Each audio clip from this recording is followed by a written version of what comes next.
Eureka! The story so far.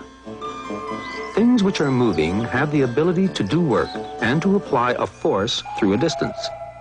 They can be said to have work in them. Another word for work in is energy. Since energy is simply the ability to do work, and since work is measured in joules, energy is also measured in joules. The energy of movement is called kinetic energy. And now, potential energy. Once upon a time, a very small man had to do battle with a very large giant. The only thing that the small man had going for him was his sling.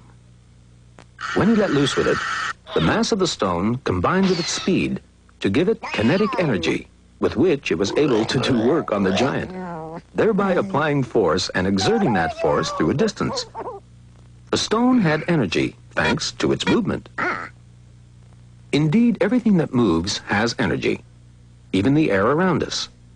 Once air is moving, it has the energy to drive windmills. Just as when water is moving, it has the energy to drive water mills. But if every moving thing has kinetic energy, does that mean that things which aren't moving don't have energy? In that case, why are you staring up at that rock perched on the edge of the cliff? Why be frightened of it? It can't have any kinetic energy because it's not moving. And if it hasn't any kinetic energy, it can't do any work on you, can it? But maybe you'd better move out of the way all the same. Why? Because of the rock's position on the edge of the cliff. It hasn't any movement so far, but it looks as if it's on the point of having quite a lot of movement any minute now. Because the force of gravity wants very much to make it fall off the cliff. That means that, in a sense, the rock has a lot of energy stored up in it. A lot of what scientists call potential energy. Or the energy of position.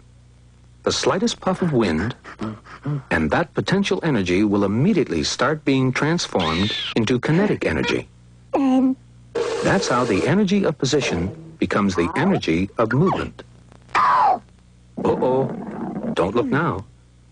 But it's time to use some more kinetic energy to do some more work on that giant. Whoops. Hold on. What's happening? Let's do that again in slow motion. The stone lost more and more speed as it left your sling because of the force of gravity trying to pull it down. The higher it got, the slower it went, and the less kinetic energy it had. Until at last it came to a complete stop and had no kinetic energy left in it at all, and therefore no work in it, and no force that it could exert on the giant. But where did all that kinetic energy go? Is it lost forever? No. It's being transformed into potential energy. The work that the little man put into slinging the stone is now stored up in the stone. But of course, in reality, the stone only stops for a split second, and then immediately starts coming down again, until it has got back all the kinetic energy that it had in the first place. Meanwhile, back at the cliff edge, the giant finds all this very amusing, but he'd better watch out, because most of the kinetic energy it took for him to climb up to the top of the cliff is now stored in him by virtue of his position. He's full of potential energy, just waiting to be converted back into kinetic energy any minute now. Timber!